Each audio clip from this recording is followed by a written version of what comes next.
Hi, everybody. Happy Monday. Hopefully, I do not have Chinese food on my face. I'm recording this Sunday night.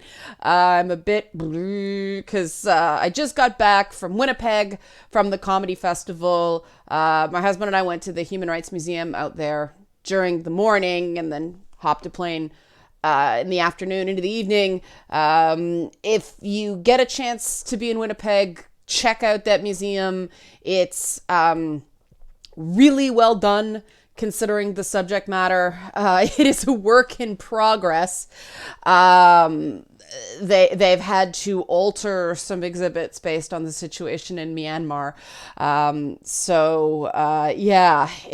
It was interesting. It was interesting to see how they handled some very politically fraught territory. But that was a big difference from the Winnipeg Comedy Festival, which it was nice to get out into the real world and see how people who perform in front of other people, like right there in front of you, handle certain subjects. Me and Ed the Sock hosted a gala. We hosted the Dirty Show, which probably should have been more the dark show. It's funny, like nowadays, nothing's really dirty in the comedy world. So it was more about like violating a bunch of taboos.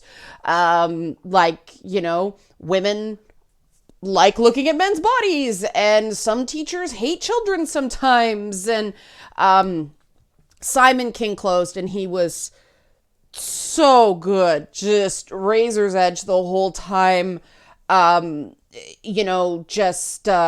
he'd stumbled for a second, all his momentum would have, it was art to watch. It was very interesting because let me tell you, the real world does not handle these various issues like the internet does at all. I actually caught the day after. We were like, what are we going to do? Well, we'll go see other people's shows. And a friend of my husband's from a previous gig, somebody they'd met. I don't remember their last name. I feel like a jerk, but was performing. They were the closer. Yes, they use the pronoun they, at a show called Don't Shush Me. I will have a T-shirt for it in another day. I bought the T-shirt because I thought it was so awesome.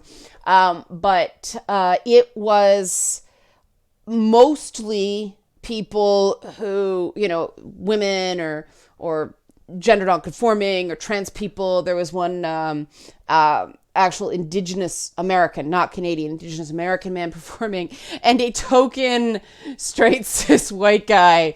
And that was a really interesting thing because it was a complete flip of he was the one that sort of stuck out, and it was very brilliant. Like, kudos to Laura Ray for this brainstorm. That was a name drop because Laura's done the artistic direction of the festival. I've never been before, but she's done it for 18 years, and this was her last year. And so she did some really interesting things with programming, and this is one of them. And, so he was like the token, a complete flip of like normally the token woman on a comedy show that no one's quite sure what to do with because people came for something completely different. He was like the token white, straight, cis dude that nobody quite knew what to do with because it wasn't that kind of show. And it was a really cool role reversal that just kind of showed it doesn't matter who the majority is and who the, very tiny minority is, as long as it's not balanced, there's an issue. And that juxtaposed so nicely with my experience with the hosting. It was complete gender parity at the Dirty Show. There was a clean show as well, but I have never done a stand-up set with more than one other woman in the lineup ever. And there were 4 of us, 4 whole women. Like, I was giddy. It was a completely different vibe. Like it was totally equal. It wasn't like, oh, women, imagine that. You can have like men and women in the same show and the men get laughs and the women get laughs. And it was all like very, very dark, really funny. Like I could talk the whole time about the various people. I retweeted Ed the Sock's tweet about the various people at the show because they were all just savagely funny. It was really cool to be around that many crazy talented people, and everybody was really supportive. Oh my God, you get out of Toronto or Montreal and everybody likes each other. Funny that. But it was a really cool experience because it really shows that if you just level the playing field, if you just have somebody who can spot good talent no matter what they look like or where they come from, and you just give everybody a fair shot, funny is funny, and the audience, the audience itself was split pretty evenly from what I could see. Ironically, our show, the Dirty Show, seemed younger than the Don't Shush Me show, which was more of a sort of an, I hate to say this, but alt comedy thing. Like, it was much more like gender nonconforming, social justice kind of stuff. But even that was a breath of fresh air because of the humor. The various performers who identified as a whole bunch of stuff, they were not afraid to laugh at their own circumstances. They were not afraid to laugh at the craziness around this sort of new frontier that we're experiencing. And their parents were in the audience, which was amazing. But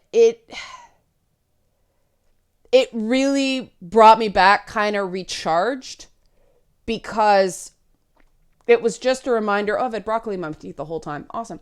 But it just reminded me that the internet is not real life, and real people who are not, I won't say they're advocates, they're not activists, if that makes sense. And I learned kind of a lot about certain experiences that different people have. I love people's individual stories, right? So it was so cool to just talk to people.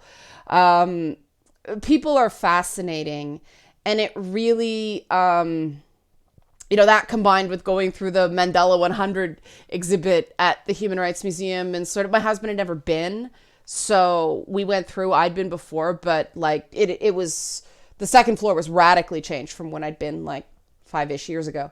But it all sort of reminded me that we can get really skewed in our idea of what normal is if we judge normal by the internet. And there really is kind of a majority out there that doesn't have time to fight constantly on various social media, but they're where things are going. I mean, I am a strong believer. You guys know from Lady Bits, I'm a strong believer that comedy is one of the most powerful forces for social change out there. But comedy, stand-up comedy, is one of the most individualistic things you can do. It's one person and a microphone, and that's it. And there's a purity to that. It was interesting because a lot of them wanted to talk to me about internet and social media and how to sort of expand their thing. And that was really cool to sort of be like a niche expert there. But it reminded me so much of the power of the individual and individual stories in this era. And collectivism has its place, but there's nothing more powerful than one person willing to just be hilariously honest about their own circumstances. There is nothing more humanizing. There is nothing more progressive than somebody just, this is my life. I'm one person here. I don't really have an agenda other than getting through this life as happily as possible. And it was kind of funny because Elvira Kurt, some of you may have known, she has this bit in her stand-up about her son watching Twitch and her not getting it. And so I was in a van with Elvira. Elvira, I'm a Twitch streamer. Your son plays Fortnite, doesn't he? And she's like, all those shooters. I'm like, I knew it. Just based on what she was describing. I knew he was that kind of gamer. But it was cool, right? Because I was like giggling to see this other perspective. But it was really pretty much every type of person you can imagine. And everybody has very strong opinions. Everybody has a very big personality. They're stand-up comedians, right? But everybody was really funny. And it was amazing how things didn't go screwy because everybody had a sense of humor. You know, they weren't those kind of comedians that are miserable human beings off stage because a lot of them had been doing it too long to continue that shit. So it was really a nice change from my experiences back in the day where I dealt with a lot more up and coming comics who are miserable friggin' cusses. Instead of people who are extremely established who have been doing it. God, Martha Chavez said she's been doing this for like 25 years. Because I realized I first met Martha when I was like 19 years old.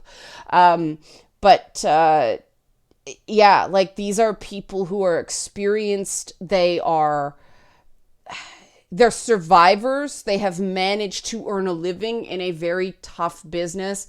And wow, is that different from the internet. And it is started all the thoughts going. And you know what happens when thoughts get going with me.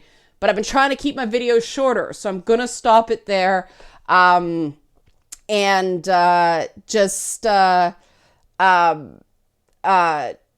move on, talk about it within the coming week when I can kind of get my thoughts together a little more. Because I'm like airplane stanky right now. You know that weird, you got that weird kind of, it's kind of like a crust. It's kind of like a slime when you get off the airplane. And then you get that first whiff of like big city tarmac and it's like, just like, why do I do this? All right, because it's like a 28-hour drive to Winnipeg.